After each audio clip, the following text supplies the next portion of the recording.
has healed you, now you can give your testimony. ನಿಮ್ಮ ದೇಹಗಳನ್ನು ಪರೀಕ್ಷೆ ಮಾಡಿ ವರ್ಷದ ವಾಗ್ದಾನವಾಗಿದೆ. We will meditate on it. I'll teach about it for till you get a revelation of the scripture. ಮತ್ತು ನಾವು ಇದರ ಬಗ್ಗೆ ನಾವು ಧ್ಯಾನ ಮಾಡೋಣ ಮತ್ತು ನಾನು ಇದರ ಬಗ್ಗೆ ವಾಕ್ಯವನ್ನು ಕಲಿಸ್ತೇನೆ. ನಾವು ಎಲ್ಲಿ ತನಕ ಈ ಪ್ರಕಟಣೆಯನ್ನು ಹೊಂದಿಕೊಳ್ಳುತ್ತೇವೆ ಅಲ್ಲಿ ತನಕ. Most of you have taken a sticker, otherwise you take it, stick it in your house, confess every day, meditate day and night. ಮತ್ತು ನೀವು ಅನೇಕರು ನೀವು ಸ್ಟಿಕ್ಕರ್ಗಳು ತೆಗೆದುಕೊಂಡಿದ್ದೀರಿ. ನೀವು ಯಾರು ತೆಗೆದುಕೊಂಡಿಲ್ಲ ಅಂದ್ರೆ ಅದನ್ನು ತೆಗೆದುಕೊಳ್ಳ್ರಿ ಮತ್ತು ಅದು ನಿಮ್ಮ ಮನೆಯಲ್ಲಿ ಅಂಟಿಸಿಕೊಳ್ಳ್ರಿ ಮತ್ತು ಹಗಲು ರಾತ್ರಿ ಅದನ್ನು ಅರಿಕೆ ಮಾಡಿರಿ. But thanks be to God which gives us the victory through our Lord Jesus Christ. ಆದರೆ ದೇವರು ನಮ್ಮ ಕರ್ತನಾದ ಯೇಸು ಕ್ರಿಸ್ತನ ಮೂಲಕ ನಮಗೆ ಜಯವನ್ನು ಕೊಟ್ಟಿದ್ದಾನೆ. ಆತನಿಗೆ ಸ್ತೋತ್ರ. Hallelujah. Hallelujah. Say in English, but thanks be to God, He gives us the victory through our Lord Jesus Christ. ಆದರೆ ದೇವರು ನಮ್ಮ ಕರ್ತನಾದ ಯೇಸು ಕ್ರಿಸ್ತನ ಮೂಲಕ ನಮಗೆ ಜಯವನ್ನು ಕೊಟ್ಟಿದ್ದಾನೆ. ಆತನಿಗೆ ಸ್ತೋತ್ರ. One more time, happily, joyfully you should tell. Okay. ಇನ್ನೊಂದು ಸಾರಿ ಗಟ್ಟಿಯಾಗಿ ಸಂತೋಷವಾಗಿ ಹೇಳ್ರಿ. ಆದರೆ ದೇವರು ನಮ್ಮ ಕರ್ತನಾದ ಯೇಸು ಕ್ರಿಸ್ತನ ಮೂಲಕ ನಮಗೆ ಜಯವನ್ನು ಕೊಟ್ಟಿದ್ದಾನೆ. ಆತನಿಗೆ ಸ್ತೋತ್ರ. This scripture has so much content. We have to understand it. ಮತ್ತು ಈ ವಾಕ್ಯದಲ್ಲಿ ಎಷ್ಟೋ ವಿಷಯಗಳಿವೆ ನಾವು ಅರ್ಥ ಮಾಡಿಕೊಳ್ಳುವುದಕ್ಕಾಗಿ. Always I say it, when you study any scripture, you want to understand it, you should read what is written before that, what is written after that. ಮತ್ತು ನಾನು ಯಾವಾಗಲೂ ಹೇಳ್ತೇನೆ, ನಾವು ಯಾವುದೇ ಒಂದು ವಾಕ್ಯವನ್ನು ತೆಗೆದುಕೊಳ್ಳುವಾಗ ಅದನ್ನು ಸರಿಯಾಗಿ ಅರ್ಥ ಮಾಡಿಕೊಳ್ಳುವುದಕ್ಕಾಗಿ ಅದಕ್ಕಿಂತ ಇಂದಿನ ವಾಕ್ಯವನ್ನು ಮತ್ತು ಅದಾದ ನಂತರ ಇರುವಂತಹ ವಾಕ್ಯವನ್ನು ನಾವು ನೋಡಿಕೊಳ್ಳುವುದು ಬಹಳ ಪ್ರಾಮುಖ್ಯವಾಗಿದೆ. This verse 57 starts with the word but. ಮತ್ತು ಈ 57ನೇ ವಚನ ಆದರೆ ಎಂಬ ಪದದ ಮೂಲಕ ಅದು ಪ್ರಾರಂಭವಾಗ್ತದೆ. All of you say but. ಆದರೆ. When you will use the word but, ನಾವು ಯಾವಾಗ ಈ ಆದರೆ ಅನ್ನುವ ಪದವನ್ನು ನಾವು ಉಪಯೋಗ ಮಾಡ್ತೇವೆ,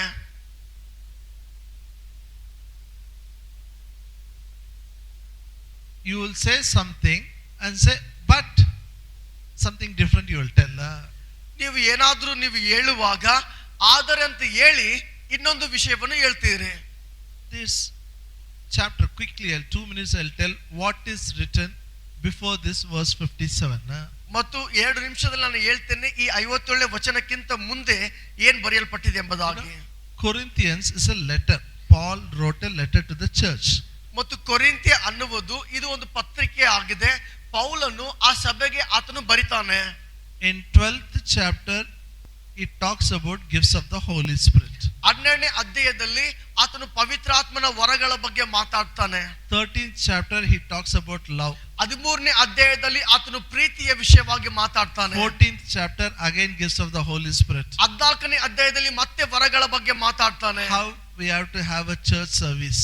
ಮತ್ತು ಹೇಗೆ ನಾವು ಆರಾಧನೆಗಳನ್ನು ನಡೆಸಬೇಕೆಂಬುದಾಗಿ. Then when it comes to 15th chapter, 15ನೇ ಅಧ್ಯಾಯಕ್ಕೆ ಬರುವಾಗ he says, you remember I have preached gospel to you.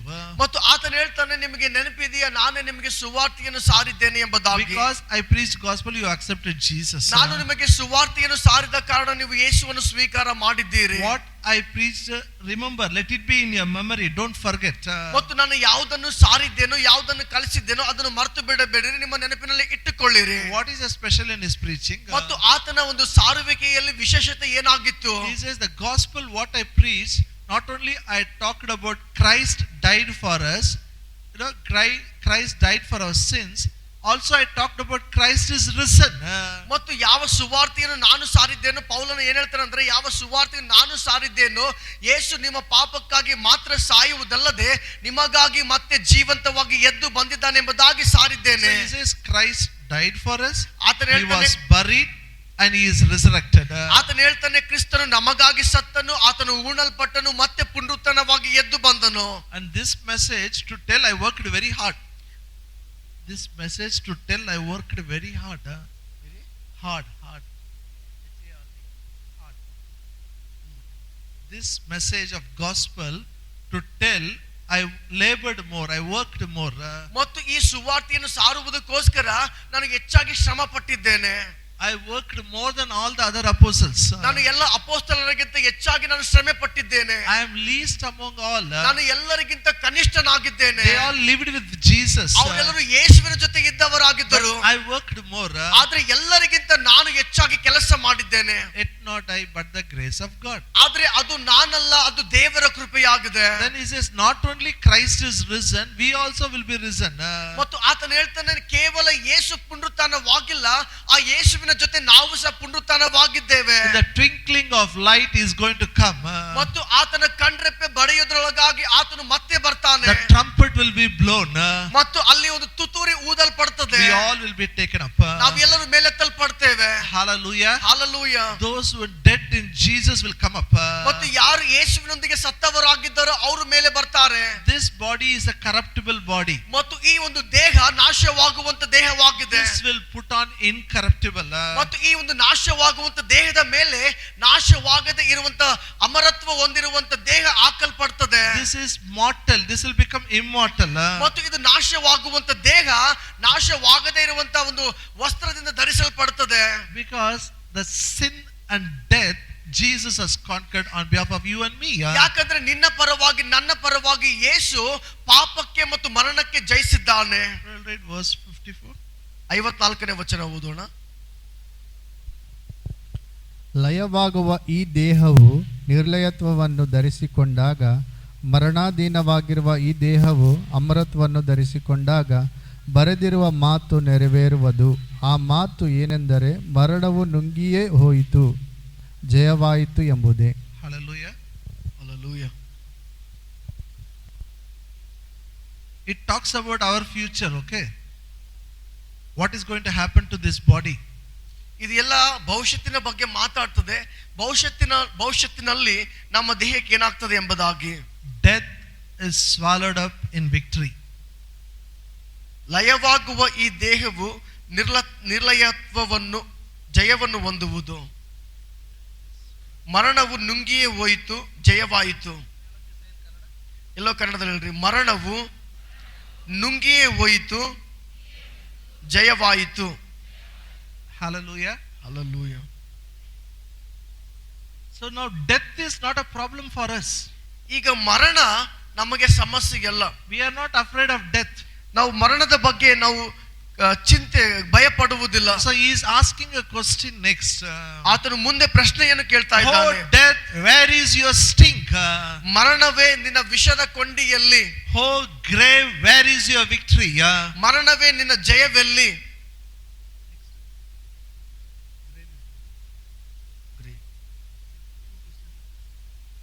ಮರಣವೇ ನಿನ್ನ ಜಯವೆಲ್ಲಿ, ಮರಣವೇ ನಿನ್ನ ವಿಷದ ಕೊಂಡಿಯಲ್ಲಿ. Okay, no problem. Hallelujah. Say in Kannada, all of you. ಎಲ್ಲೋ ಕನ್ನಡದಲ್ಲಿ, ಮರಣವೇ ನಿನ್ನ ಜಯವೆಲ್ಲಿ, ಮರಣವೇ ನಿನ್ನ ವಿಷದ ಕೊಂಡಿಯಲ್ಲಿ. Next week I'll teach it. Okay, don't worry. ನಾನು ಮುಂದಿನ ವಾರ ಅದನ್ನು ಕಲಿಸ್ತೇನೆ, ಚಿಂತೆ Now ಮಾಡಬೇಡ್ರಿ. death is not a problem for us. ನಮಗೆ ಈ ಒಂದು ಮರಣ ಸಮಸ್ಯೆನೇ ಅಲ್ಲ. We are not afraid of death. ನಾವು ಮರಣದ ಬಗ್ಗೆ ಭಯ ಪಡುವವರಲ್ಲ. Say, I am not afraid of death. ನಾನು ಮರಣದ ಬಗ್ಗೆ ಭಯ ಪಡುವುದಿಲ್ಲ. Who should be afraid of death? ಮರಣದ ಬಗ್ಗೆ ಯಾರು ಭಯ ಪಡಬೇಕು? Those who live in sin should be afraid of death. ಯಾರು ಪಾಪದಲ್ಲಿ ಜೀವಿಸ್ತಾರೋ ಅವರು ಮರಣಕ್ಕಾಗಿ ಭಯ ಪಡ್ತಾರೆ. My sin is also conquered by Jesus. Death is also conquered by Jesus. ನನ್ನ ಪಾಪವು ಸಹ ಯೇಸುವಿನಿಂದ ಜಯ ಹೊಂದಲ್ಪಟ್ಟಿದೆ, ನನ್ನ ಮರಣವು ಸಹ ಯೇಸುವಿನಿಂದ ಜಯ ಹೊಂದಲ್ಪಟ್ಟಿದೆ. He explains all these things. ಈ ಎಲ್ಲ ವಿಷಯಗಳನ್ನು ವಿವರಿಸುವಾಗ Then he says, but thanks be to God who gives us victory through our Lord Jesus Christ. ನಂತರ ಆತನು ಹೇಳ್ತಾನೆ, ಆದರೆ ನಮ್ಮ ದೇವರು ಕ್ರಿಸ್ತ ಯೇಸುವಿನ ಮೂಲಕ ನಮಗೆ ಜಯವನ್ನು ಕೊಟ್ಟಿದ್ದಾನೆ, ಆತನಿಗೆ ಸ್ತೋತ್ರ ಎಂಬುದಾಗಿ. So the problem or the consequences of my sin is fixed. It is solved. ಮತ್ತು ಸಮಸ್ಯೆಗಳು, ನನ್ನ ಪಾಪದಿಂದ ಉಂಟಾಗಿರುವಂತ ಎಲ್ಲ ಕಷ್ಟಗಳು, ಅವು ಎಲ್ಲವೂ ಪರಿಹಾರವಾಗಿದೆ. The problem of my death is solved. It is fixed. Jesus finished it. ಮತ್ತು ನನ್ನ ಮರಣದ ಸಮಸ್ಯೆಗಳು ಯೇಸು ಅದಕ್ಕೆ ತೀರಿಸಿಬಿಟ್ಟಿದ್ದಾನೆ. How? ಅದು ಹೇಗೆ? Through his victory. ಆತನ ಜಯದ ಮೂಲಕ. Hallelujah. Hallelujah. He gives us a victory. ಆತ ನಮಗೆ ಜಯವನ್ನು ಕೊಟ್ಟಿದ್ದಾನೆ. God gives us victory through our Lord Jesus Christ. ದೇವರು ನಮ್ಮ ಕರ್ತನಾದ ಯೇಸು ಕ್ರಿಸ್ತನ ಮೂಲಕ ನಮಗೆ ಜಯವನ್ನು ಕೊಟ್ಟಿದ್ದಾನೆ. All the verses put together, from verse 1 to 56, I can put it in one word. This talks about righteousness of God.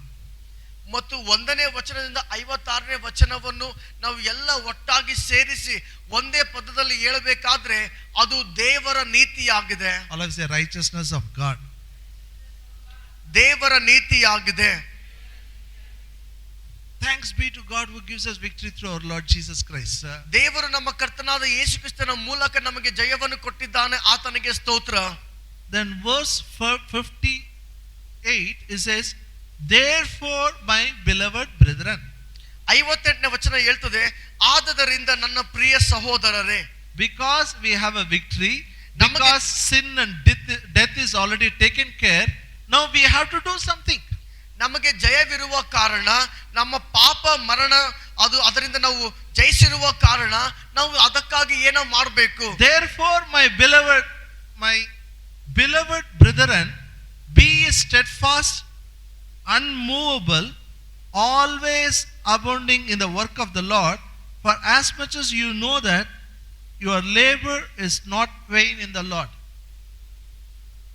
58ನೇ ವಚನ, ಆದದರಿಂದ ನನ್ನ ಪ್ರಿಯ ಸಹೋದರರೇ, ಸ್ಥಿರಚಿತ್ತರಾಗಿಯೂ ನಿಶ್ಚಲರಾಗಿಯೂ ಇರಿ.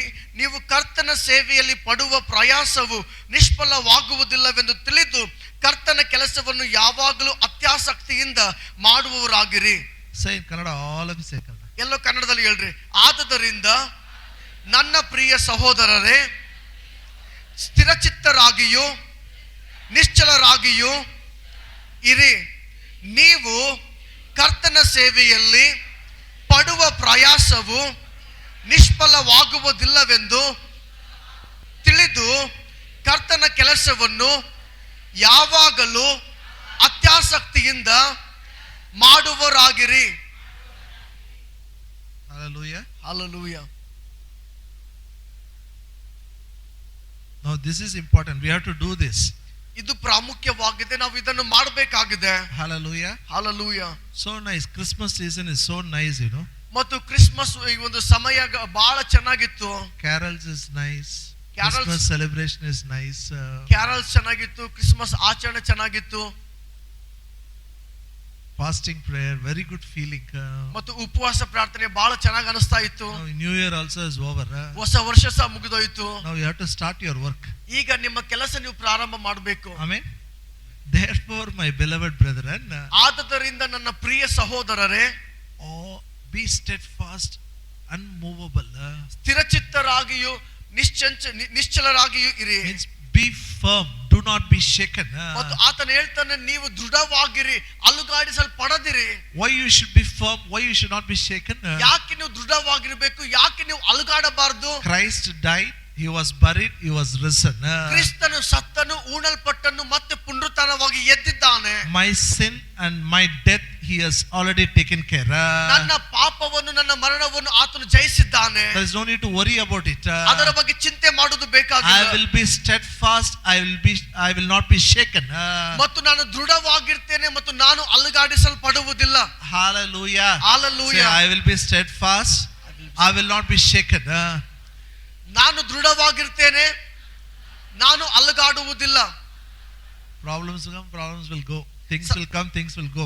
ಸಮಸ್ಯೆಗಳು ಬರ್ತವೆ, ಸಮಸ್ಯೆಗಳು ಹೋಗ್ತವೆ, ವಿಷಯಗಳು ಬರ್ತವೆ, ವಿಷಯಗಳು ಹೋಗ್ತವೆ. You will be firm and you will not be shaken. ಆದ್ರೆ ನೀವು ದೃಢವಾಗಿರ್ತೀರಿ ಮತ್ತು ನೀವು ಅಲುಗಾಡುವುದಿಲ್ಲ. Why? ಯಾಕೆ? Christ died, buried and resurrected. ಯೇಸು ಸತ್ತನು, ಉಣಲ್ಪಟ್ಟನು, ಜೀವಂತವಾಗಿ ಎದ್ದಿದ್ದಾನೆ. You are also going to have a resurrection. ಮತ್ತು ನಿಮಗೂ ಸಹ ಪುನರುತ್ಥಾನವಿದೆ. Some people don't know this truth. They sit and worry about second coming. ಮತ್ತು ಕೆಲವೊಬ್ಬರು ಈ ಸತ್ಯವನ್ನು ತಿಳಿದುಕೊಳ್ಳದೆ ಅವರು ಎರಡನೇ ಬರಣಕ್ಕಾಗಿ ಚಿಂತೆ ಮಾಡ್ತಾನೆ ಇರ್ತಾರೆ. ಅಯ್ಯೋ ಎಸ್ ಸ್ವಾಮಿ ತಿರುಗಿ ಬರ್ತಾನೆ, ಏನು ಮಾಡ್ತಾರೋ ಗೊತ್ತಿಲ್ಲ, ನಾವು ಹೋಗ್ತೀವ ಬಿಟ್ಟು ಹೋಗ್ತಾರಾ ಇಲ್ಲ, no need to worry. 100%, 200% assurance you will go with him in second coming. ಮತ್ತು ನೀವು ಚಿಂತೆ ಮಾಡುವುದೇ ಬೇಕಾಗಿಲ್ಲ, ಮತ್ತು ನೀವು 200% ಅದು ಗ್ಯಾರಂಟಿ ಆಗಿದೆ, ನೀವು ಯೇಸುವಿನೊಟ್ಟಿಗೆ ಎತ್ತಲ್ಪಡ್ತೀರಿ. Now you have to do something. ಆದ್ರೆ ನೀವು ಇಲ್ಲಿ ಏನೋ ಮಾಡಬೇಕು. You should be firm, you should not be shaken. ಮತ್ತು ನೀವು ದೃಢವಾಗಿರಬೇಕು, ಅಲುಗಾಡಬಾರದು. Always abounding in the work of the Lord. ಮತ್ತು ಯಾವಾಗಲೂ ಕರ್ತನ ಸೇವೆಯನ್ನು ಅತ್ಯಾಸಕ್ತಿಯಿಂದ ಮಾಡುವವರಾಗಿರಬೇಕು. Say in Kannada, all of say in Kannada, ಎಲ್ಲೋ ಕನ್ನಡದಲ್ಲಿ ಯಾವಾಗಲೂ ಕರ್ತನ ಕೆಲಸವನ್ನು ಅತ್ಯಾಸಕ್ತಿಯಿಂದ ಮಾಡುವವರಾಗಿರಬೇಕು. ನಾನು ಯಾವಾಗಲೂ ಕರ್ತನ ಕೆಲಸವನ್ನು ಅತ್ಯಾಸಕ್ತಿಯಿಂದ ಮಾಡುವನಾಗಿರ್ತೇನೆ. Happily, joyfully all you lift your hands and say, ಸಂತೋಷವಾಗಿ ಗಟ್ಟಿಯಾಗಿ ಎಲ್ಲರೂ ನಿಮ್ಮ ಕೈಗಳನ್ನು ಮೇಲೆತ್ತಿ ಹೇಳ್ರಿ, ಯಾವಾಗಲೂ ನಾನು ಕರ್ತನ ಕೆಲಸವನ್ನು ಅತ್ಯಾಸಕ್ತಿಯಿಂದ ಮಾಡುವನಾಗಿರ್ತೇನೆ. what we have done till yesterday is not enough, something more we are going to do. ಮತ್ತು ನಾವು ಇಲ್ಲಿ ತನಕ ಏನ್ ಮಾಡಿದ್ದೇವೆ, ನಿನ್ನೆ ತನಕ ಏನ್ ಮಾಡಿದ್ದೇವೆ ಅದು ಸಾಕಾಗುವುದಿಲ್ಲ, ಇನ್ನು ಹೆಚ್ಚಾಗಿ ಮಾಡಬೇಕಾಗಿದೆ. Why? ಯಾಕೆ? Revelation 14:13, ಪ್ರಕಟಣೆ 14:13. I heard a voice from heaven saying unto me, write, blessed are the dead which die in the Lord from henceforth, as saith the Spirit, that they may rest from their labors and their works do follow them. ಪರಲೋಕದಿಂದ ಒಂದು ಶಬ್ದವು ನನಗೆ ಕೇಳಿಸಿತು, ಅದು ಇಂದಿನಿಂದ ಕರ್ತನ ಭಕ್ತರಾಗಿ ಸಾಯುವವರು ಧನ್ಯರು ಎಂಬುದಾಗಿ ಬರೆ ಎಂದು ನನಗೆ ಹೇಳಿತು. ಅದಕ್ಕೆ ಆತ್ಮನು, ಹೌದು, ಅವರು ಧನ್ಯರೇ, ಅವರ ಕಷ್ಟ ತೀರಿತು, ಅವರಿಗೆ ವಿಶ್ರಾಂತಿಯಾಗುವುದು, ಅವರ ಸುಕೃತ್ಯಗಳು ಅವರೊಡನೆ ಬರುವವು ಎಂದು ಹೇಳುತ್ತಾನೆ. Hallelujah. Hallelujah. It says, blessed are those who are dead in the Lord, dead in Christ Jesus. ಕರ್ತನಾದ ಯೇಸು ಕ್ರಿಸ್ತನಲ್ಲಿ ಸತ್ತವರು, ಕರ್ತನ ಭಕ್ತರಾಗಿ ಸಾಯುವರು ಧನ್ಯರು ಎಂಬುದಾಗಿ ಹೇಳ್ತದೆ. Hallelujah. Why? ಯಾಕೆ? When they die, they are in the heaven. ಮತ್ತು ಅವರು ಪರಲೋಕದಲ್ಲಿ ಇರ್ತಾರೆ. Their complete rest. ಅಲ್ಲಿ ಪರಿಪೂರ್ಣವಾದ ಒಂದು ವಿಶ್ರಾಂತಿ ಇರ್ತದೆ. But the works, what they have done in the earth, follows them to heaven. ಮತ್ತು ಈ ಲೋಕದಲ್ಲಿ ಅವರು ಮಾಡಿರುವಂತಹ ಸುಕೃತ್ಯಗಳು, ಅವರು ಮಾಡಿರುವಂತಹ ಒಳ್ಳೆ ಕಾರ್ಯಗಳು ಅವರನ್ನು ಹಿಂಬಾಲಿಸಿಕೊಂಡು ಹೋಗ್ತವೆ. Hallelujah. Hallelujah. So something you can take to heaven. ಮತ್ತು ನೀವು ಪರಲೋಕಕ್ಕೆ ಏನಾದರೂ ನೀವು ತೆಗೆದುಕೊಂಡು ಹೋಗಬಹುದು. What you can take to heaven? ನೀವು ಪರಲೋಕಕ್ಕೆ ಏನ್ ತೆಗೆದುಕೊಂಡು ಹೋಗಬಹುದು? The work what you do you can take. ನೀವು ಯಾವ ಕಾರ್ಯಗಳು ಇಲ್ಲಿ ಮಾಡ್ತೀರೋ ಆ ಕಾರ್ಯಗಳನ್ನು ನೀವು ತೆಗೆದುಕೊಂಡು ಹೋಗಬಹುದು. So those who die will take to heaven. Those who die, they will take it. ಮತ್ತು ಯಾರು ಸತ್ತವರಾಗಿದ್ದಾರೋ ಅವರು ತೆಗೆದುಕೊಂಡು ಹೋಗ್ತಾರೆ. Those who are living, ಯಾರು ಜೀವಿಸ್ತಾ ಇದ್ದಾರೋ, if you don't die, if Jesus comes back, ಒಂದು ವೇಳೆ ನೀವು ಸಾಯದಿದ್ದರೆ, ಒಂದು ವೇಳೆ ನೀವು ಬದುಕಿದ್ದಾಗಲೇ ಯೇಸು ಬರುವುದಾದರೆ what happens? ಏನಾಗ್ತದೆ? Revelation 22:12. ಪ್ರಕಟಣೆ 22ನೇ ಅಧ್ಯಾಯ. And behold, I come quickly, and my reward is with me, to give every man according as his work shall be. 12ನೇ ವಚನ, ಪ್ರಕಟಣೆ 22:12. ಬೇಗ ಬರುತ್ತೇನೆ, ನಾನು ಪ್ರತಿಯೊಬ್ಬನಿಗೆ ಅವನವನ ನಡತೆಯ ಪ್ರಕಾರ ಕೊಡತಕ್ಕ ಪ್ರತಿಫಲವು ನನ್ನ ಕೈಯಲ್ಲಿ ಅದೇ. Please tell in Kannada after. ಎಲ್ಲೋ ಕನ್ನಡದಲ್ಲಿ ಹೇಳ್ರಿ. ಇಗೋ ಬೇಗ ಬರುತ್ತೇನೆ, ನಾನು ಪ್ರತಿಯೊಬ್ಬನಿಗೆ ಅವನವನ ನಡತೆಯ ಪ್ರಕಾರ ಕೊಡತಕ್ಕ ಪ್ರತಿಫಲವು ನನ್ನ ಕೈಯಲ್ಲಿ ಅದೇ. So how many of you believe Jesus is coming soon? ಎಷ್ಟು ನೀವು ನಂಬ್ತೀರಿ ಯೇಸು ಬೇಗ ಬರ್ತಾನೆ? All the signs of second coming is over. ಎಲ್ಲ ಎರಡನೇ ಬರೋಣದ ಸೂಚನೆಗಳು ಮುಗಿದು ಹೋಗಿದೆ. And he is not coming with empty hand, he is coming with reward in his hand.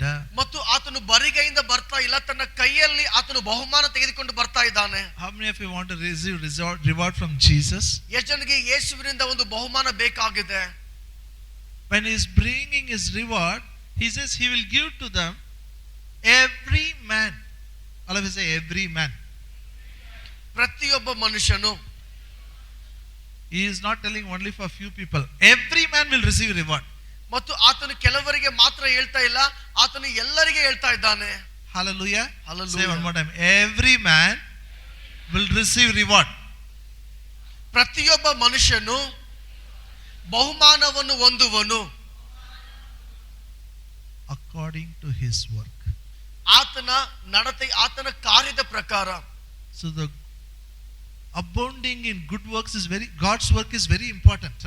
ಮತ್ತು ದೇವರ ಕಾರ್ಯವನ್ನು ಕಾರ್ಯದಲ್ಲಿ ಆಸಕ್ತಿಯಿಂದ ಮಾಡುವುದು ಬಹಳ ಪ್ರಾಮುಖ್ಯವಾಗಿದೆ. It has a reward. ಅದಕ್ಕೆ ಬಹುಮಾನ ಇದೆ. If you die today and go to heaven, it comes with you.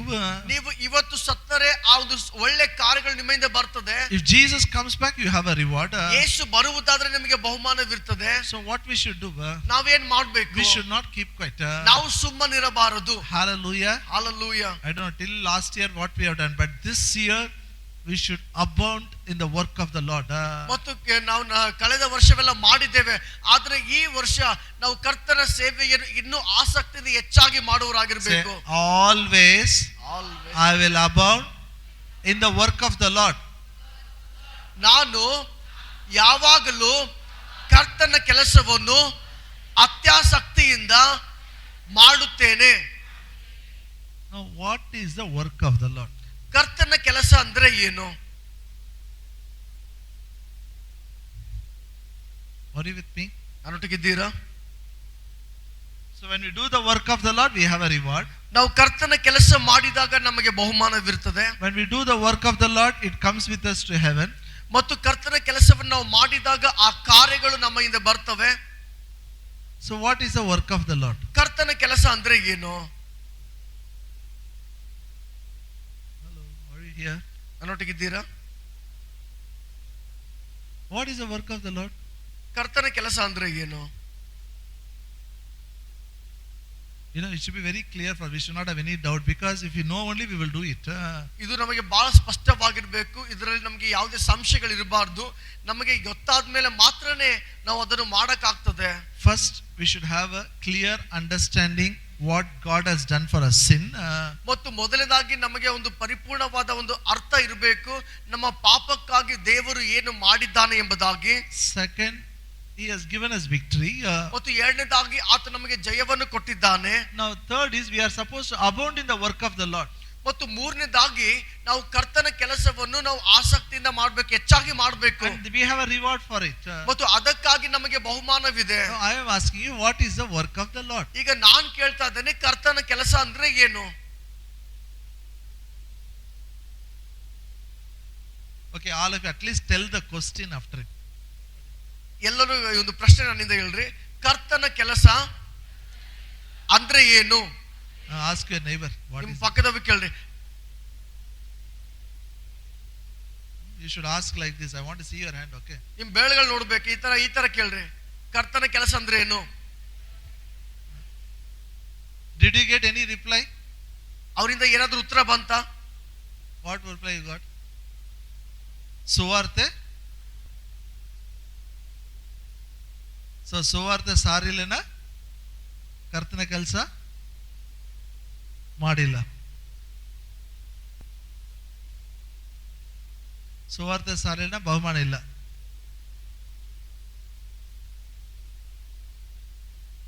Hello,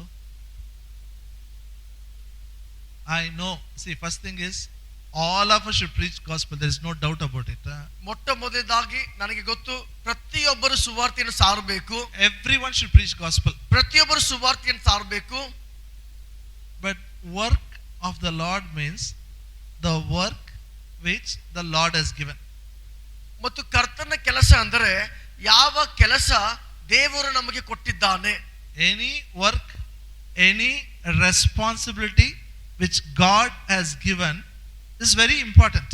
ಮತ್ತು ಯಾವುದೇ ಕೆಲಸವಾಗಲಿ, ಯಾವುದೇ ಜವಾಬ್ದಾರಿಯಾಗಲಿ, ಯಾವುದು ದೇವರು ನಮಗೆ ಕೊಟ್ಟಿದ್ದಾನೋ ಅದು ಬಹಳ ಪ್ರಾಮುಖ್ಯವಾಗಿದೆ. I used to think like that, you know.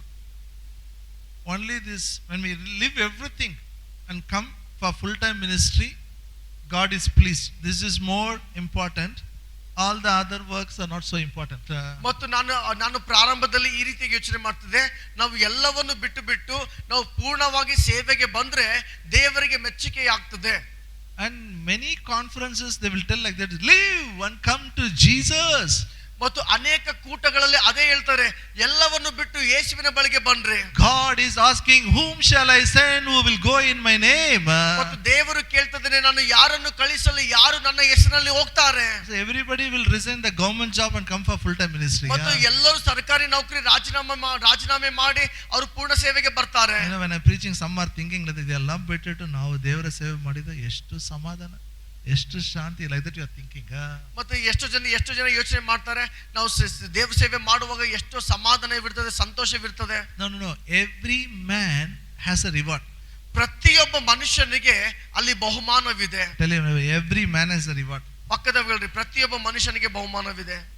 Now if every man resigns his job and takes the Bible, ಪ್ರತಿಯೊಬ್ಬ ಮನುಷ್ಯ ಕೆಲಸಕ್ಕೆ ರಾಜೀನಾಮೆ ಕೊಟ್ಟು ಬೈಬಲ್ ತಗೊಂಡು ಹೋಗುವುದಾದ್ರೆ, who should listen? Who should listen? ಯಾರು ಕೇಳಬೇಕು? Now let me explain. Thank God for Bible. Now I will explain from the Old Testament, I'll explain from the New Testament. ಮತ್ತು ನನ್ನ ಹಳೆ ಒಡಂಬಡಿಕೆಯಿಂದ ನಾನು ಹೊಸ ಒಡಂಬಡಿಕೆಗೆ ಬಂದು ವಿವರಿಸ್ತೇನೆ. When God created Adam and Eve, ದೇವರು ಆದಾಮ ಅವ್ವಳಿಗೆ ಆತನ ಸೃಷ್ಟಿ ಮಾಡಿದಾಗ he gave them work. ಆತನು ಅವರಿಗೆ ಕೆಲಸವನ್ನು ಕೊಟ್ಟನು. Genesis 2:15. ಆದಿಕಾಂಡ 2:15. ಯೆಹೋವ ದೇವರು ಆ ಮನುಷ್ಯನನ್ನು ಕರ್ಕೊಂಡು ಹೋಗಿ ಎದೆನ್ ತೋಟವನ್ನು ವ್ಯವಸಾಯ ಮಾಡುವುದಕ್ಕೂ ಕಾಯುವುದಕ್ಕೂ ಅದರಲ್ಲಿ ಇಟ್ಟನು. Hallelujah. So God gave him two works. ದೇವರು ಎರಡು ಕೆಲಸವನ್ನು ಕೊಟ್ಟನು. To cultivate it and to keep it. ವ್ಯವಸಾಯ ಮಾಡುವುದಕ್ಕೂ ಕಾಯುವುದಕ್ಕೂ. Say in Kannada, all of you. ಎಲ್ಲೋ ಕನ್ನಡದಲ್ಲಿ ಹೇಳ್ರಿ, ವ್ಯವಸಾಯ ಮಾಡುವುದಕ್ಕೂ ಕಾಯುವುದಕ್ಕೂ. Who gave work to Adam? ಆದಾಮನಿಗೆ ಯಾರು ಕೆಲಸವನ್ನು ಕೊಟ್ಟರು? If God gives a work, is it a work of the Lord? ದೇವರು ಕೆಲಸ ಕೊಟ್ರೆ ಅದು ದೇವರ ಕೆಲಸವಾ? ಇಲ್ಲ. What work God gave Adam? ದೇವರು ಯಾವ ಕೆಲಸ ಆದಾಮನಿಗೆ ಕೊಟ್ಟ? Any responsibility God gives, you should happily take it. ಯಾವುದೇ ಜವಾಬ್ದಾರಿ ದೇವರು ಕೊಡುವಾಗ ನೀವು ಸಂತೋಷದಿಂದ ಅದನ್ನು ತೆಗೆದುಕೊಳ್ಳಬೇಕು. That work is not connected with food. ಮತ್ತು ಈ ಕೆಲಸವು ಊಟದೊಟ್ಟಿಗೆ ಅದು ಸಂಬಂಧವಾಗಿಲ್ಲ. Why man works today? ಆದ್ರೆ ಯಾಕೆ ಇವತ್ತು ಮನುಷ್ಯನ ಕೆಲಸ ಮಾಡ್ತಾ ಇದ್ದಾನೆ? Why man works today? ಯಾಕೆ ಮನುಷ್ಯನ ಕೆಲಸ ಮಾಡ್ತಾ ಇದ್ದಾನೆ? Hello. For stomach. ಊಟ, ಹೊಟ್ಟೆಗಾಗಿ. You ask anybody, they will tell me, for stomach we have to work. ಮತ್ತು ಯಾರಿಗಾದ್ರೂ ಕೇಳ್ರಿ, ಅವ್ರು ಹೇಳ್ತಾರೆ ಮತ್ತು ನಾವು ಹೊಟ್ಟೆಗಾಗಿ ಕೆಲಸ ಮಾಡ್ತೇವೆ. But Genesis is different. ಆದ್ರೆ ಆದಿಕಾಂಡ ವ್ಯತ್ಯಾಸವಾಗಿದೆ. First God created man. ಮೊದಲು ದೇವರು ಮನುಷ್ಯನಿಗೆ ಸೃಷ್ಟಿ ಮಾಡಿದ. God blessed him. ದೇವರು ಆಶೀರ್ವಾದ ಮಾಡಿದ. In Genesis first chapter, ಮೊದಲು ಆದಿಕಾಂಡ ಮೊದಲನೇ ಅಧ್ಯಾಯದಲ್ಲಿ first God gave food. ಮೊದಲು ದೇವರು ಊಟವನ್ನು ಕೊಟ್ಟ. Then God gave job. ನಂತರ ದೇವರು ಕೆಲಸವನ್ನು ಕೊಟ್ಟ. Hello, tell in Kannada, all of you. ಎಲ್ಲೋ ಕನ್ನಡದಲ್ರಿ. ದೇವರು ಮೊದಲು ಊಟ ಕೊಟ್ಟ, ಆಮೇಲೆ ಕೆಲಸ ಕೊಟ್ಟ. ಊಟ ಕೊಟ್ಟಿದ ಮೇಲೆ ಯಾಕೆ ಕೆಲಸ? ತಿಂದು ಮಲ್ಕೊಂಡ ಏನಾಗ್ತದೆ? God knows. I have designed your body. I work, you should also work. ಮತ್ತು ನಾನು ನಿಮಗೆ ಒಂದು ದೇಹವನ್ನು ಉಂಟು ಮಾಡಿದ್ದೇನೆ, ನಾನು ಕೆಲಸ ಮಾಡ್ತೇನೆ, ನೀವು ಕೆಲಸ ಮಾಡಿರಿ. So who gave work to Adam? ಮತ್ತು ಆದಾಮನಿಗೆ ಕೆಲಸ ಯಾರು ಕೊಟ್ಟರು? Who will give work to you? ಈಗ ನಿಮಗೆ ಕೆಲಸವನ್ನು ಯಾರು ಕೊಡ್ತಾರೆ? I am only housewife, brother. That is a big work it is. ಮತ್ತು ನಾನು ಮನೆ ಹೆಂಡತಿ, ಮನೆಯಲ್ಲಿ ನಾನು ಹೆಂಡತಿ ಆಗಿದೆ, ನಾನು ಮನೆಯಲ್ಲೇ ಇರ್ತೀನಿ, ಅದೇ ಒಂದು ದೊಡ್ಡ ಕೆಲಸ ಆಗಿದೆ brother. It is a big responsibility. ಅದೇ ದೊಡ್ಡ ಜವಾಬ್ದಾರಿ ಆಗಿದೆ. It's not a easy joke. ಅದು ಬಹಳ ಒಂದು ಅದು ಸುಮ್ಮನೆ ಅಲ್ಲ. Being a husband is a big responsibility. ಗಂಡನಾಗಿರುವುದು ಸಹ ಒಂದು ಜವಾಬ್ದಾರಿ ಆಗಿದೆ. God trusted you and gave one girl in your hand as a wife. ಮತ್ತು ದೇವರು ನಿಮ್ಮ ಮೇಲೆ ಭರವಸೆ ಇಟ್ಟು ಒಂದು ಹುಡುಗಿಯನ್ನು ಹೆಂಡತಿಯಾಗಿ ನಿಮಗೆ ಕೊಟ್ಟಿದ್ದಾನೆ. You should take care. ನೀವು ಆಕೆಯನ್ನು You ನೋಡಿಕೊಳ್ಳಬೇಕು. should take care. You should protect her. You should feed her. You should make her beautiful. You should develop. ಮತ್ತು ನೀನು ಆಕೆಯನ್ನು ನೋಡಿಕೊಳ್ಳಬೇಕು ಮತ್ತು ಆಕೆಯ ಬಗ್ಗೆ ಆಕೆ ಸಂರಕ್ಷಣೆಗಾಗಿ ನೋಡಿಕೊಳ್ಳಬೇಕು. ಆಕೆಯ ಒಂದು ಸುಂದರತೆಗಾಗಿ ನೋಡಿಕೊಳ್ಳಬೇಕು. ಆಕೆಗೆ ನೀನು ಒಂದು ಡೆವಲಪ್ ಮಾಡಬೇಕು. You should take care of your husband. That's a big work. ಮತ್ತು ನೀವು ಸಹ ನಿಮ್ಮ ಗಂಡಂದರ ಬಗ್ಗೆ ನೀವು ನೋಡಿಕೊಳ್ಳಬೇಕು. Here God gave job for Adam. ಇಲ್ಲಿ ದೇವರು ಆದಾಮನಿಗೆ ಕೆಲಸ ಕೊಟ್ಟಿದ್ದಾನೆ. Hallelujah. Hallelujah. God gives us the work. The reason is all the gifts and talents in us will come out. ಮತ್ತು ದೇವರು ಕೆಲಸವನ್ನು ಯಾಕೆ ಕೊಡ್ತಾನಂದ್ರೆ ನಮ್ಮ ಒಳಗಡೆ ಇರುವಂತ ಎಲ್ಲಾ ವರಗಳು ಎಲ್ಲಾ ತಲಾಂತುಗಳು ಅವು ಹೊರಗಡೆ ಬರ್ತವೆ. When it comes out, he is glorified. ಅವುಗಳು ಹೊರಗಡೆ ಬರುವಾಗ ಆತನಿಗೆ ಮಹಿಮೆ ಉಂಟಾಗ್ತದೆ. Hallelujah. I am going to take lot of time to explain this. Don't worry. ನಾನು ಇದನ್ನು ವಿವರಿಸುವುದಕ್ಕಾಗಿ ನಾನು ಹೆಚ್ಚಾದ ಸಮಯ ತೆಗೆದುಕೊಳ್ತೇನೆ. ನೀವು ಯಾರು ಚಿಂತೆ ಮಾಡಬೇಡ್ರಿ. I'll give some examples, you will understand. ನಾನು ಕೆಲವೊಂದು ಉದಾಹರಣೆಗಳನ್ನು ಹೇಳ್ತೇನೆ ಮತ್ತು ನಿಮಗೆ ಅರ್ಥ ಆಗ್ತದೆ. Why we send our children to school? ನಾವು ಯಾಕೆ ನಮ್ಮ ಮಕ್ಕಳಿಗೆ ನಾವು ಶಾಲೆಗೆ ಕಳಿಸ್ತೇವೆ? Why we send? ಯಾಕೆ ನಮ್ಮ ಮಕ್ಕಳಿಗೆ ನಾವು ಶಾಲೆಗೆ ಕಳಿಸ್ತೇವೆ?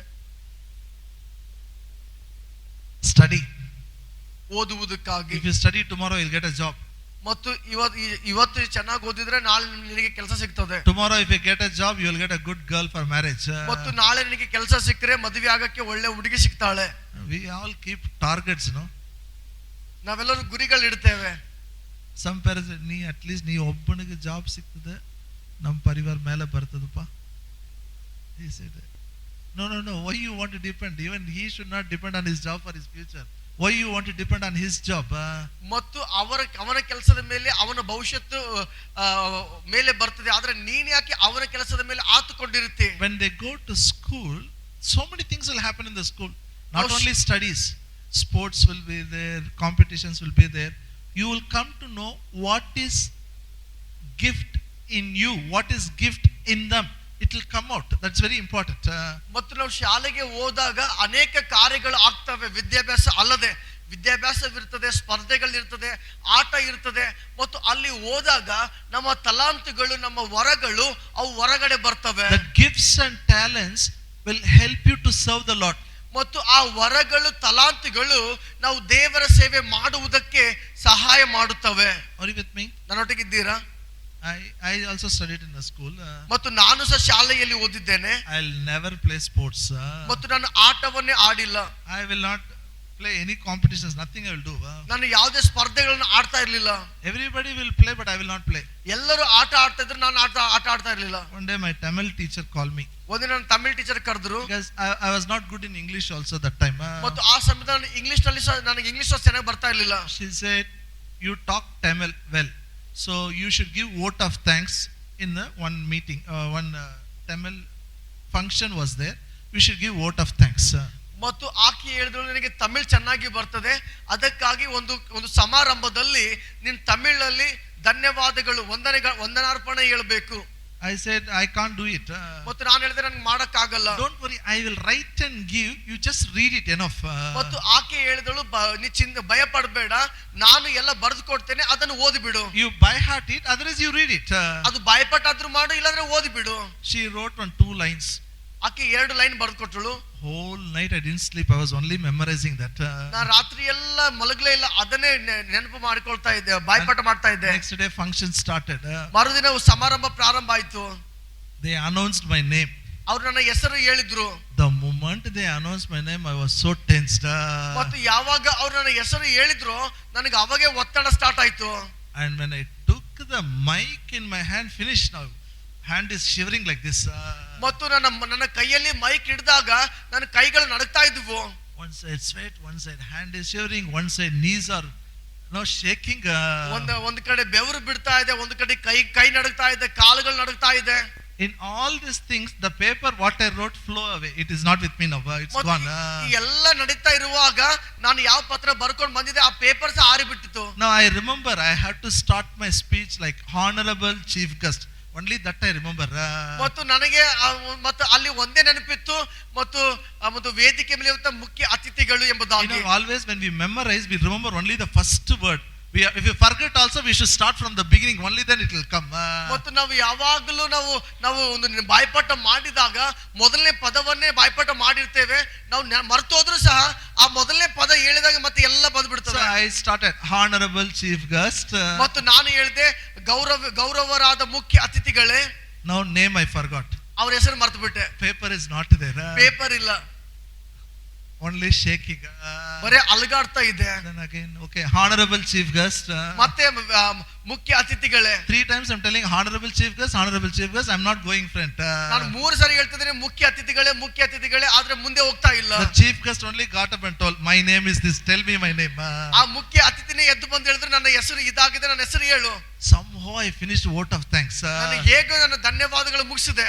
My God, over. ನಾನು ಅನ್ಕೊಂಡೆ ಮುಗಿದೋಯ್ತು. Here afterwards, my Tamil teacher will not call me because my performance was very bad. ನಾನು ಅನ್ಕೊಂಡೆ ಇನ್ನು ಮುಂದೆ ನನ್ನ ತಮಿಳ್ ಟೀಚರ್ ನನಗೆ ಇನ್ನು ಮುಂದೆ ಎಂದಿಗೂ ಕರೆಯುವುದಿಲ್ಲ ಇಂಥದ್ದು ಮಾಡು ಎಂಬುದಾಗಿ, ಯಾಕಂದ್ರೆ ನಾನು ಸರಿಯಾಗಿ ಮಾಡಿರ್ಲಿಲ್ಲ. And I told her, here afterwards I will not do. ಮತ್ತು ನಾನು ಸಹ ಆಕೆ ಹೇಳಿದೆ ಇನ್ನು ಮುಂದೆ ನಾನು ಮಾಡುವುದಿಲ್ಲ. She says, no. ಆಕೆ ಹೇಳಿದ್ರು ಇಲ್ಲ, here afterwards only you should do it. ಇನ್ನು ಮುಂದೆ ನೀನೇ ಮಾಡಬೇಕು. Next meeting welcome speech you should give. ಮುಂದಿನ ಕಾರ್ಯಕ್ರಮದಲ್ಲಿ ನೀನೇ ಸ್ವಾಗತಾರ್ಪಣೆ ಮಾಡಬೇಕು. You understand? I didn't know that time. One day I will hold mic and talk.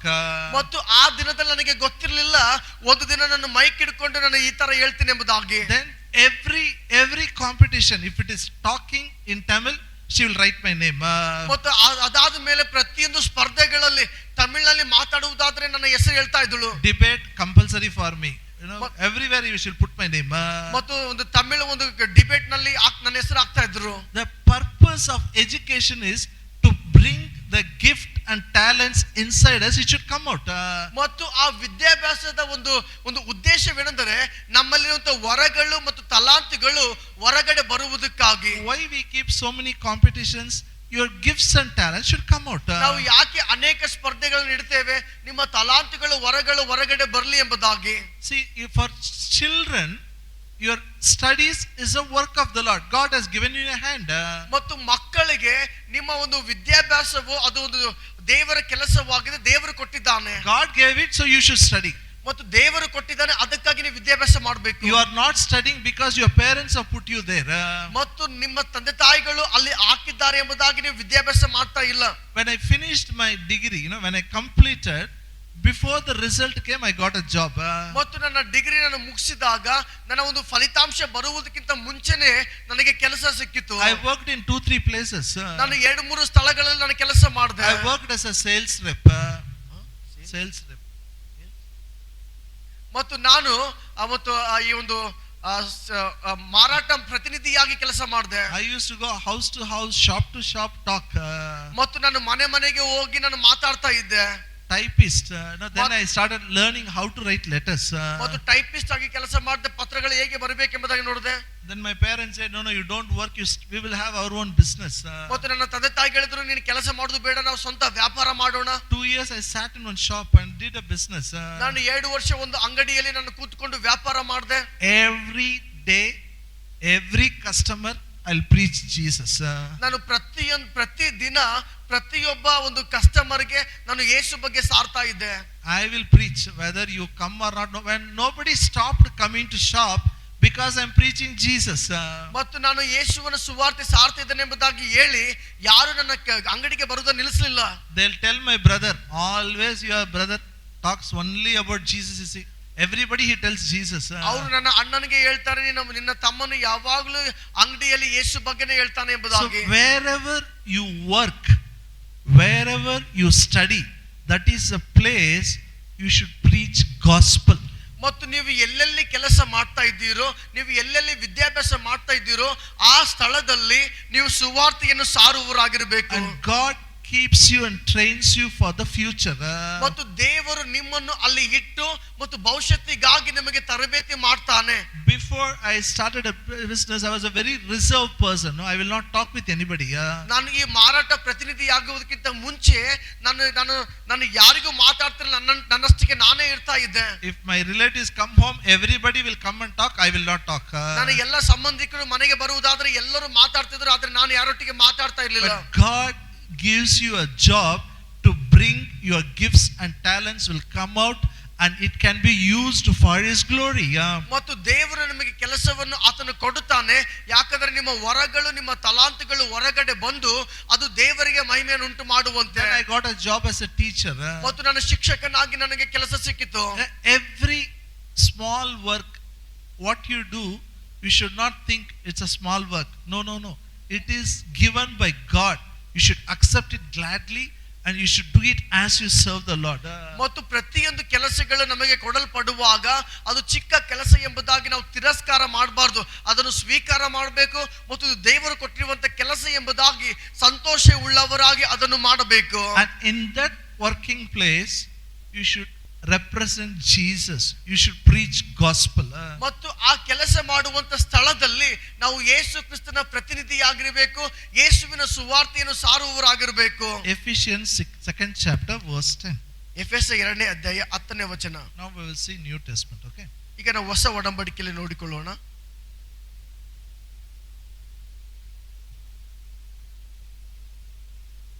for we are His workmanship, created in Christ Jesus unto good works, which God has before ordained that we should walk in them. ನಾವು ಆತನ ನಿರ್ಮಾಣ ಸತ್ಕಾರ್ಯಗಳನ್ನು ಮಾಡುವುದಕ್ಕಾಗಿಯೇ ಕ್ರಿಸ್ತ ಯೇಸುವಿನಲ್ಲಿ ಸೃಷ್ಟಿಸಲ್ಪಟ್ಟೆವು. ನಾವು ಸತ್ಕಾರ್ಯಗಳನ್ನು ನಡೆಸುವರಾಗಿ ಬದುಕಬೇಕೆಂದು ದೇವರು ನಮ್ಮನ್ನು ಮೊದಲೇ ನೇಮಿಸಿದನು. Repeat in Kannada, all of you repeat in Kannada. ಎಲ್ಲೋ ಕನ್ನಡದಲ್ಲಿ ಹೇಳ್ರಿ. ನಾವು ಆತನ ಕೈ ಕೆಲಸವಾಗಿದ್ದೇವೆ, ಸತ್ಕಾರ್ಯಗಳನ್ನು ಮಾಡುವುದಕ್ಕಾಗಿಯೇ ಕ್ರಿಸ್ತ ಯೇಸುವಿನಲ್ಲಿ ಸೃಷ್ಟಿಸಲ್ಪಟ್ಟೆವು. ನಾವು ಸತ್ಕಾರ್ಯಗಳನ್ನು ನಡೆಸುವವರಾಗಿ ಬದುಕಬೇಕೆಂದು ದೇವರು ನಮ್ಮನ್ನು ಮೊದಲೇ ನೇಮಿಸಿದನು. Now all of you close your Bible. ಈಗ ಎಲ್ಲರೂ ಬೈಬಲ್ ಅನ್ನು ಮುಚ್ಚಿರಿ, Notes everything. Look at Him and tell the scripture. ಮತ್ತು ಎಲ್ಲರೂ ನಮ್ಮ ಕಡೆ ನೋಡಿ ಹೇಳ್ರಿ. Lift up your hand and say, I am created. ನಿಮ್ಮ ಬಲಗೈ ಎತ್ತು ಗಟ್ಟಿಯಾಗಿ ಹೇಳ್ರಿ, ನಾನು ಆತನ ಕೈ ಕೆಲಸವಾಗಿದ್ದೇನೆ, ಸತ್ಕಾರ್ಯಗಳನ್ನು ಮಾಡುವುದಕ್ಕಾಗಿಯೇ ಕ್ರಿಸ್ತ ಯೇಸುವಿನಲ್ಲಿ ಸೃಷ್ಟಿಸಲ್ಪಟ್ಟಿದ್ದೇನೆ. ನಾವು ಸತ್ಕಾರ್ಯಗಳನ್ನು ನಡೆಸುವವರಾಗಿ ಬದುಕಬೇಕೆಂದು ದೇವರು ನಮ್ಮನ್ನು ಮೊದಲೇ ನೇಮಿಸಿದನು. Hallelujah. Hallelujah. I'm telling you, even if you are a housewife, that is a work given by God. ನೀವು ಮನೆಯಲ್ಲಿರುವಂತ ಹೆಂಡತಿಯಾಗಿದ್ದರೆ ಅದು ದೇವರಿಂದ ಕೊಡಲ್ಪಟ್ಟ ಕೆಲಸವಾಗಿದೆ. All of us are created in Christ Jesus. ನಾವು ಎಲ್ಲರೂ ಕ್ರಿಸ್ತ ಯೇಸುವಿನಲ್ಲಿ ಸೃಷ್ಟಿ ಮಾಡಲ್ಪಟ್ಟಿದ್ದೇವೆ To do good works. ಒಳ್ಳೆ ಕಾರ್ಯಗಳನ್ನು ಸತ್ಕಾರ್ಯಗಳನ್ನು ಮಾಡುವುದಕ್ಕಾಗಿ. Hallelujah. Hallelujah. No one is exception. No one says, no, I don't have. Everyone should do it. ಮತ್ತು ಯಾರು ಹೇಳಕ್ಕಾಗಲ್ಲ ಇದು ನನಗಿಲ್ಲ ಎಂಬುದಾಗಿ, ಪ್ರತಿಯೊಬ್ಬರು ಮಾಡಬೇಕಾಗಿದೆ. If you are a teacher, that job is given by God. That is your calling. You should do it. ಮತ್ತು ನೀವು ಶಿಕ್ಷಕರಾಗಿದ್ದರೆ ಅದು ಕೆಲಸ ನಿಮಗೆ ದೇವರಿಂದ ಕೊಡಲ್ಪಟ್ಟಿದೆ, ಅದು ನಿನ್ನ ಕರೆಯಾಗಿದೆ. If you are doing business, that is your calling. ಮತ್ತು ನೀವು ವ್ಯಾಪಾರ ಮಾಡ್ತಾ ಇರುವುದಾದ್ರೆ ಅದು ನಿಮ್ಮ ಕರೆಯಾಗಿದೆ. I met one man last year. ನಾನು ಕಳೆದ ವರ್ಷ ಒಬ್ಬ ಮನುಷ್ಯನಿಗೆ ನಾನು ಭೇಟಿಯಾದೆ. He was a businessman. He was a millionaire. ಮತ್ತು ಆತನು ಒಬ್ಬ ದೊಡ್ಡ ವ್ಯಾಪಾರಸ್ಥನಾಗಿದ್ದನು. ಆತನಿಗೆ ಕೋಟೆಯ ಒಂದು ಆಸ್ತಿ ಇದೆ. Rambabanna called him to Bangalore and he told me, you come and listen to this man once. ಮತ್ತು ರಾಮಬಣ್ಣವರು ಅವರಿಗೆ ಬ್ಯಾಂಗ್ಳೂರಲ್ಲಿ ಕರೆದ್ರು ಮತ್ತು ನನಗೆ ಕರೆದ್ರು ಮತ್ತು ನಾನು ಅವರಿಗೆ ಕೇಳುವಂತೆ. He advises people who are doing business how you can develop. He fixes a problem. ಮತ್ತು ಆತನು ಯಾರು ವ್ಯಾಪಾರ ಮಾಡ್ತಾರೋ ಅವರಿಗೆ ಸಲಹೆಗಳನ್ನು ಕೊಡ್ತಾನೆ ಮತ್ತು ಹೇಗೆ ಅವರ ಸಮಸ್ಯೆಗಳಿಗೆ ಪರಿಹಾರ ಉಂಟಾಗುವುದೆಂಬುದಾಗಿ ತಿಳಿಸ್ತಾನೆ. Even for IBM he was a business consultant. ಮತ್ತು IBM ಕಂಪನಿಗೂ ಸಹ ಆತನು ಬಿಸ್ನೆಸ್ ಕನ್ಸಲ್ಟೆಂಟ್ ಆಗಿ ಕೆಲಸ ಮಾಡ್ತಾ ಇದ್ದ. Two messages. One message he preached from the Bible for business people. ಮತ್ತು ವ್ಯಾಪಾರಸ್ಥ ಜನರಿಗಾಗಿ ಬೈಬಲ್ ನಿಂದ ಒಂದು ವಾಕ್ಯವನ್ನು ಹೇಳಿದ. That's the time, that Coffee Day owner committed suicide. ಮತ್ತು ಅದೇ ಸಮಯದಲ್ಲಿ ಆ ಕಾಫಿ ಡೇ ಒಂದು ಮಾಲೀಕ ಆತನು ಆತ್ಮಹತ್ಯೆ ಮಾಡಿಕೊಂಡಿದ್ದ. Many business people are struggling. ಅನೇಕ ವ್ಯಾಪಾರಿಗಳು ಕಷ್ಟ ಪಡ್ತಾ ಇದ್ರು. Then he said, ನಂತರ ಆತನು ಹೇಳ್ತಾನೆ, the righteousness God gave me is the ability for God given ability for me to flourish in business. ಮತ್ತು ದೇವರು ಕೊಟ್ಟಿರುವಂತ ನೀತಿವಂತಿಕೆ ಅದು ದೇವರು ಕೊಟ್ಟಿರುವಂತ ಸಾಮರ್ಥ್ಯವಾಗಿದೆ ವ್ಯಾಪಾರದಲ್ಲಿ ಅಭಿವೃದ್ಧಿಗೊಳ್ಳುವುದಕ್ಕಾಗಿ. He said the reason I am successful in my business is the ability God put, the righteousness of God in me. ಮತ್ತು ನನ್ನ ವ್ಯಾಪಾರದಲ್ಲಿ ನಾನು ಯಶಸ್ಸು ಯಾಕೆ ಹೊಂದಿಕೊಳ್ತಾ ಇದ್ದೇನೆ ಅಂದ್ರೆ ದೇವರು ನನಗೆ ನೀತಿವಂತಿಕೆ ಕೊಟ್ಟಿರುವ ಕಾರಣ, ಆ ಒಂದು ಸಾಮರ್ಥ್ಯವನ್ನು ಕೊಟ್ಟಿರುವ ಕಾರಣ. You will abound always.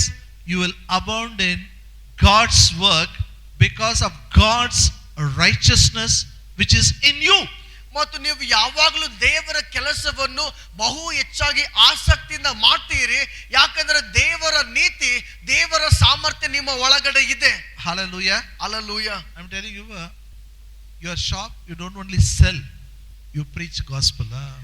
ನಿಮ್ಮ ಒಂದು ಅಂಗಡಿಯಲ್ಲಿ ನೀವು ಕೇವಲ ಮಾರಾಟ ಮಾಡುವುದಿಲ್ಲ, ನೀವು ಸುವಾರ್ತೆಯನ್ನು ಸಹ ಸಾರ್ತೀರಿ. That man comes from Pastor Bill Johnson's church. ಮತ್ತು ಆ ವ್ಯಕ್ತಿ ಸಭಾಪಾಲಕರಾದ ಬಿಲ್ ಜಾನ್ಸನ್ ಅವರ ಸಭೆಯಿಂದ ಬಂದವನಾಗಿದ್ದ. He said, my pastor is pastor for me in the church. ಮತ್ತು ಆತನು ಹೇಳ್ತಾನೆ, ಸಭೆಯಲ್ಲಿ ಆತನು ನನಗಾಗಿ ಪಾಸ್ಟರ್ ಆಗಿದ್ದಾನೆ. I am a pastor for all the businessmen in my city. ಆದ್ರೆ ನನ್ನ ಪಟ್ಟಣದಲ್ಲಿ ಎಲ್ಲ ವ್ಯಾಪಾರ ಮಾಡುವವರಿಗೆ ನಾನು ಪಾಸ್ಟರ್ ಆಗಿದ್ದೇನೆ. Hallelujah. Hallelujah. When we say church, always we think about place. ಮತ್ತು ಸಭೆ ಎಂಬುದಾಗಿ ಹೇಳುವಾಗ ನಾವು ಯಾವಾಗಲೂ ಸ್ಥಳದ ಬಗ್ಗೆ ಯೋಚನೆ ಮಾಡ್ತೇವೆ. 2 or 3 gathered in his name, we are the church. ಮತ್ತು ಎಲ್ಲಿ 2-3 ಸೇರಿ ಬರ್ತಾರೋ ಅದೇ ದೇವರ ಸಭೆಯಾಗಿದೆ. You can have a church in your school, you can have a church in your hospital, you can have a church in your business place. ಮತ್ತು ನಿಮ್ಮ ಶಾಲೆಗಳಲ್ಲಿ, ನಿಮ್ಮ ಆಸ್ಪತ್ರೆಗಳಲ್ಲಿ, ನಿಮ್ಮ ವ್ಯಾಪಾರ ಮಾಡುವಂತ ಸ್ಥಳಗಳಲ್ಲಿ ನೀವು ಸಭೆ ಇಟ್ಟುಕೊಳ್ಳಬಹುದು. Amen. This I am going to take again many weeks. I will take. Don't worry. How to bring a revival in our city? How to bring a revival through our work? I will teach it. ಮತ್ತು ನಾನು ಇದನ್ನು ನಿಧಾನವಾಗಿ ತೆಗೆದುಕೊಂಡು ಹೋಗ್ತೇನೆ.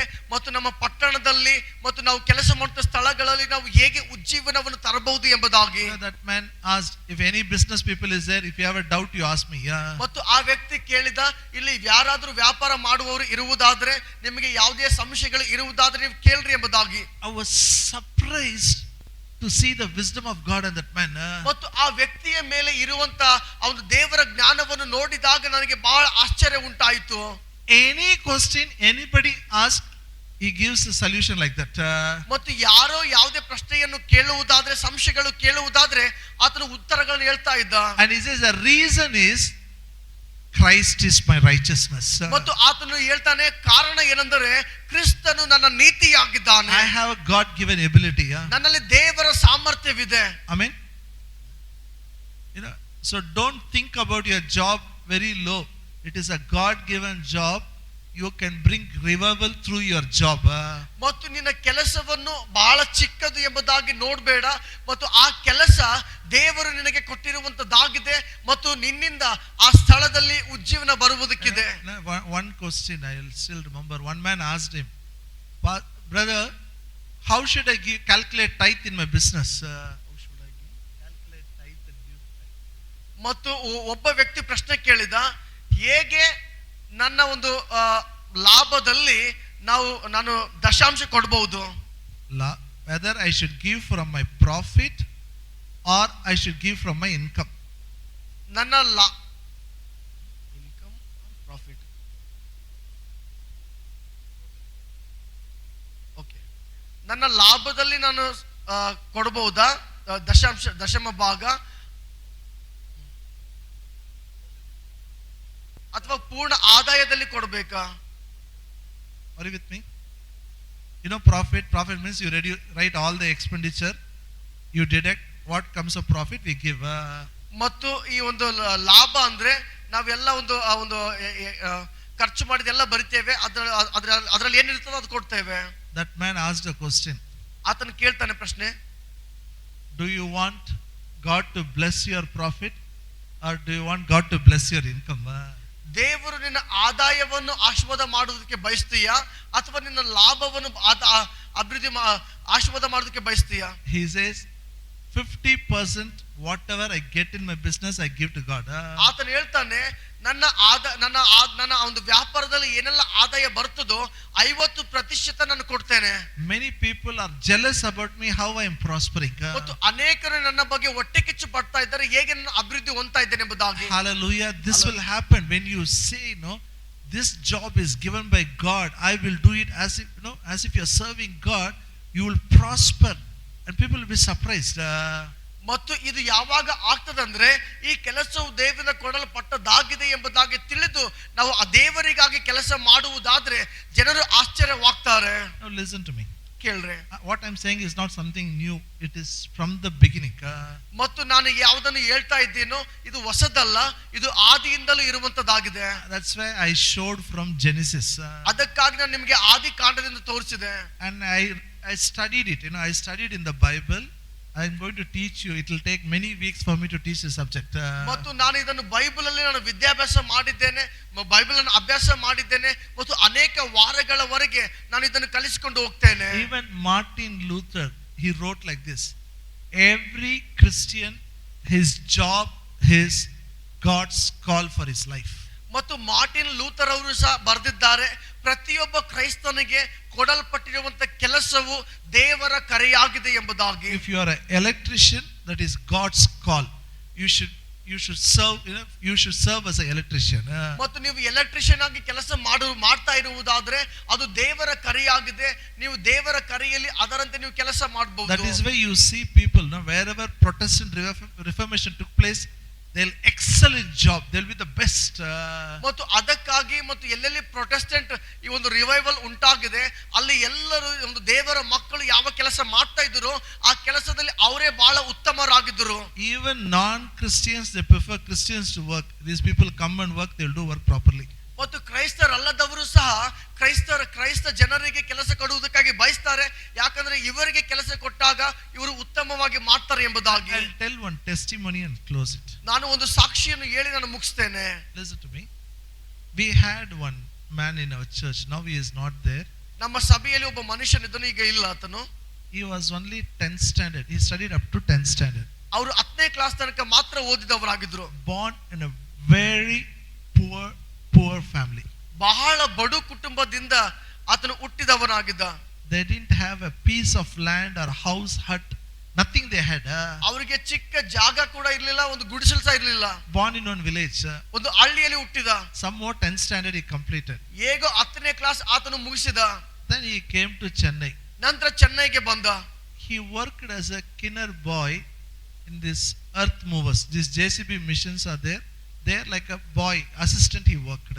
ಮತ್ತು ಈ JCB ನಡೆಸುವ ಜೊತೆಗೆ ಕಿನ್ನರ್ ಬಾಯ್ ಆಗಿ ಕೆಲಸ ಮಾಡ್ತಾ, ಕಿನ್ನರ್ ಹುಡುಗ ಕೆಲಸ ಮಾಡ್ತಾ ಇದ್ದ. Listen to me. Any job, even if it is low, don't worry. When it is given by God, accept it. In that place, God will lift you up. ಮತ್ತು ಯಾವುದೇ ಕೆಲಸ ಅದು ಚಿಕ್ಕದಾಗಿರುವುದಾದರೂ ಸಹ ನೀವು ಚಿಂತೆ ಮಾಡಬೇಡ್ರಿ. ಅದು ದೇವರಿಂದ ಕೊಟ್ಟಿರುವುದಾದರೆ ಆ ಸ್ಥಳದಲ್ಲಿ ದೇವರು ನಿಮಗೆ ಮೇಲೆತ್ತುತ್ತಾನೆ. God wants you to bring revival in that place. ಮತ್ತು ದೇವರು ಬಯಸ್ತಾನೆ ನೀವು ಆ ಸ್ಥಳದಲ್ಲಿ ಉಜ್ಜೀವನ ತರಬೇಕೆಂಬುದಾಗಿ. He was a small boy, 10th standard, finished and joined. ಮತ್ತು ಆತನು ಚಿಕ್ಕ ಹುಡುಗನಾಗಿದ್ದ, 10ನೇ ಕ್ಲಾಸ್ ಮುಗಿಸಿ ಆತನು ಸೇರಿಕೊಂಡಿದ್ದ. He got saved. He was born again. ಆತನು ರಕ್ಷಣೆ ಹೊಂದಿಕೊಂಡ, Water baptized. ನೀರಿನ ದೀಕ್ಷಾಸ್ನಾನ ಹೊಂದಿಕೊಂಡ, Baptized with the Holy Spirit. ಪವಿತ್ರಾತ್ಮನ ದೀಕ್ಷಾಸ್ನಾನ ಹೊಂದಿಕೊಂಡ. Is it whenever the mission is not working, that earth mover is not working, service engineer we will call, he will come and repair it.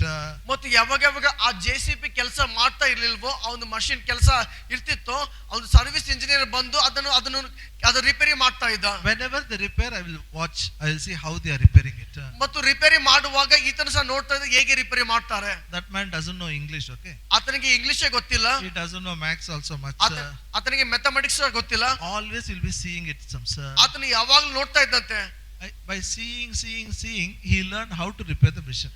ಆತನು ನೋಡ್ತಾ ಆ machine ಗಳನ್ನು ಹೇಗೆ ಆತನು repair ಮಾಡಬಹುದು ಅಂತ ಕಲ್ತು ಬಿಟ್ಟ. Any emergency, they don't wait for the engineer, this boy only will repair it. ಮತ್ತು ಏನಾದರೂ ಎಮರ್ಜೆನ್ಸಿ ಕೆಲಸ ಇತ್ತಂದ್ರೆ ಇಂಜಿನಿಯರ್ಗಾಗಿ ಕಾಯ್ತಾ ಇರಲಿಲ್ಲ, ಆತನು ರಿಪೇರಿ ಮಾಡ್ತಾ ಇದ್ದ. If they call engineer, they have to pay in thousands. This boy no need to pay it. ಮತ್ತು ಇಂಜಿನಿಯರ್ಗೆ ಕರೆಯುವುದಾದ್ರೆ ಸಾವಿರ ಗಟ್ಟಲೆ ದುಡ್ಡು ಕೊಡಬೇಕಾಗಿತ್ತು, ಈತನಿಗೆ ಕೊಡುವುದೇ ಬೇಕಾಗಿಲ್ಲ. Hallelujah. Are you with me? ನೀವಿಲ್ಲಿದ್ದೀರಾ? Can you follow what I'm saying? ನಾನು ಅರ್ಥ ಆಗ್ತಾ ಇದೆಯಾ? No education, ವಿದ್ಯಾಭ್ಯಾಸ ಇಲ್ಲ, but he learned the work. ಆದ್ರೆ ಕೆಲಸವನ್ನು ಕಲ್ತ್ಕೊಂಡ. He kept doing for his owner. ಆತನು ಆತನ ಮಾಲೀಕರಿಗೆ ಕೆಲಸ ಮಾಡ್ತಾ ಇದ್ದ. Then he did for others. ಆಮೇಲೆ ನಂತರ ಇನ್ನೊಬ್ಬರಿಗೆ ಮಾಡಿದ. He became expert service engineer. He became an expert in repairing the JCB machine. ಮತ್ತು JCB ಆ ಒಂದು ಯಂತ್ರಗಳನ್ನು ರಿಪೇರ್ ಮಾಡುವುದರಲ್ಲಿ ಬಹಳ ನಿಪುಣನಾದ, ಎಕ್ಸ್ಪರ್ಟ್ ಆದ. Even if engineers cannot do, this fellow will do it. ಆ ಇಂಜಿನಿಯರ್ಗೂ ಮಾಡಕ್ ಆಗದಿದ್ರೆ ಈತನಿಗೆ ಮಾಡಕ್ ಬರ್ತಾ ಇತ್ತು. I asked him, how you are able to do? ನಾನು ಆತನಿಗೆ ಕೇಳಿದೆ, ನೀನು ಹೇಗೆ ಮಾಡ್ತಾ ಇದ್ದಿದ್ದು? ஒண்ணே இல்ல பாஸ்டர், அந்நிய பாஷையில நல்லா ஜெபிப்பேன், போய் கை வைப்பேன், ஆயிடும் வேலை. I will just pray in tongues, I will start work will be over. ನಾನು ಕೇವಲ ಅನ್ಯ ಭಾಷೆಯಲ್ಲಿ ಪ್ರಾರ್ಥನೆ ಮಾಡ್ತೇನೆ, ನಾನು ಕೈ ಹಚ್ಚಿ ಕೆಲಸ ಮಾಡ್ತೇನೆ, ರಿಪೇರ್ ಆಗ್ಬಿಡ್ತದೆ. I said, what a wisdom he has. ಎಂತ ಜ್ಞಾನ ಆತನಿಗಿದೆ. When God gives you the work, he gives the righteousness in you, gives you the ability to accomplish that work. ಮತ್ತು ದೇವರು ನಮಗೆ ಕೆಲಸ ಕೊಟ್ಟಾಗ ನಿಮ್ಮ ಒಳಗಡೆ ನೀತಿವಂತಿಕೆ ಕೊಟ್ಟಿದ್ದಾನೆ, ಸಾಮರ್ಥ್ಯವನ್ನು ಕೊಟ್ಟಿದ್ದಾನೆ ಆ ಕೆಲಸವನ್ನು ಪೂರ್ಣ ಮಾಡುವುದಕ್ಕಾಗಿ. So when I met him, ಮತ್ತು ಆತನಿಗೆ ನಾನು ಭೇಟಿಯಾದಾಗ I told him, why can't you buy your own machine? ಮತ್ತು ಆತನಿಗೆ ಕೇಳಿದೆ, ಯಾಕೆ ನೀನೇ ನಿನ್ನ ಸ್ವಂತ machine ತಗೊಳ್ಳಬಾರದು? Because he gives tithe regularly. ಮತ್ತು ಆತನು ಸತತವಾಗಿ ದಶಾಂಶ ಕೊಡ್ತಾ ಇದ್ದ. I said, you can buy your own machine.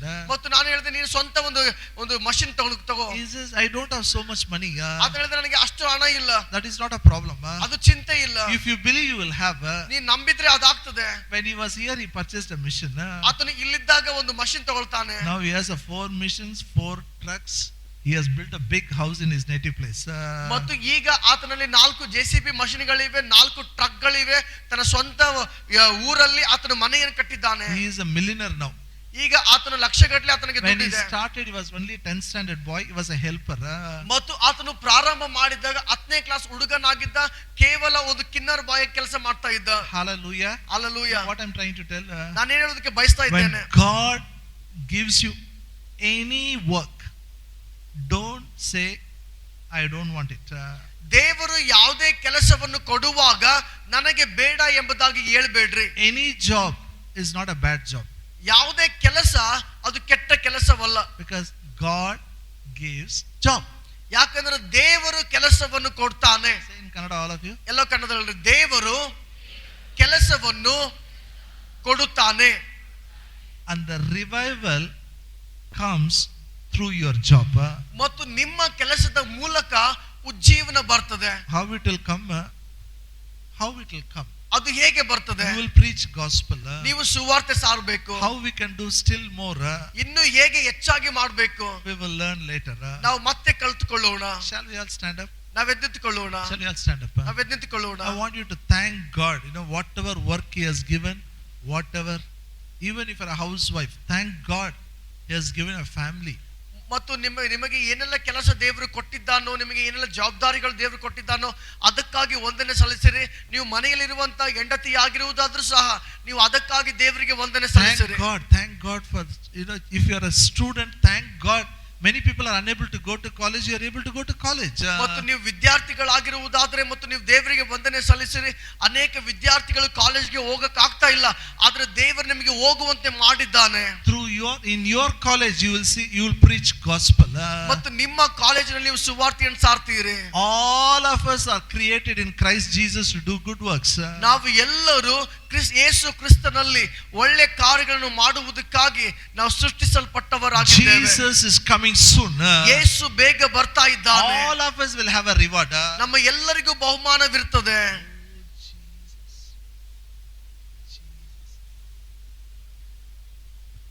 If maybe you are not taking your job seriously today, say, God, I'm sorry. It is given by you. I will take it seriously. ಬಹುಶಃ ನೀವು ಮಾಡುವಂತ ಕೆಲಸ ನೀವು ಗಂಭೀರವಾಗಿ ತೆಗೆದುಕೊಳ್ಳದೇ ಇರಬಹುದು. ದೇವ್ರೆ ನನಗೆ ಕ್ಷಮಿಸು, ಈ ನೀನು ಕೊಟ್ಟಿರುವಂತ ಜವಾಬ್ದಾರಿಯನ್ನು, ಕೆಲಸವನ್ನು ಇನ್ನು ಮುಂದೆ ಗಂಭೀರವಾಗಿ ತೆಗೆದುಕೊಳ್ತೇನೆ. You are not taking your study seriously. Say, God, I'll take it seriously. Yeah. ನಿಮ್ಮ ವಿದ್ಯಾಭ್ಯಾಸವನ್ನು ನೀವು ಗಂಭೀರವಾಗಿ ತೆಗೆದುಕೊಳ್ಳಿಲ್ಲ ಅಂದರೆ ನೀವು ದೇವರಿಗೆ ಕ್ಷಮೆ ಕೇಳ್ರಿ. ದೇವ್ರೆ, ಇನ್ನು ಮುಂದೆ ನಾನು ಗಂಭೀರವಾಗಿ ತೆಗೆದುಕೊಳ್ತೇನೆ. You are not working for your stomach. ನೀವು ನಿಮ್ಮ ಹೊಟ್ಟೆಗಾಗಿ ಕೆಲಸ ಮಾಡ್ತಾ ಇಲ್ಲ. You are working because God has given the work. ಮತ್ತು ನೀವು ಕೆಲಸ ಮಾಡ್ತಾ ಇದ್ದೀರಿ ಯಾಕಂದ್ರೆ ಆ ಕೆಲಸ ನಿಮಗೆ ದೇವರಿಂದ ಕೊಡಲ್ಪಟ್ಟಿದೆ. All of you lift your hand. ಎಲ್ಲರೂ ನಿಮ್ಮ ಕೈಗಳನ್ನು ಮೇಲೆ We are going to bring revival in this land. ನಾವು ಈ ಭೂಮಿಯಲ್ಲಿ ಉಜ್ಜೀವನ ತರುವುದಕ್ಕೆ Through the ಸಾಧ್ಯವಾಗುತ್ತದೆ. work of our hands. ಮತ್ತು ದೇವರು ನಮ್ಮ ಕೈ ಕೆಲಸವನ್ನು ಆಶೀರ್ವಾದ ಮಾಡ್ತಾನೆ. Through the work we are going to bring revival. ನಾವು ನಮ್ಮ ಕೆಲಸಗಳ ಮೂಲಕ ನಾವು ಉಜ್ಜೀವನವನ್ನು ತರುವವರಾಗಿದ್ದೇವೆ. Thank you, Jesus.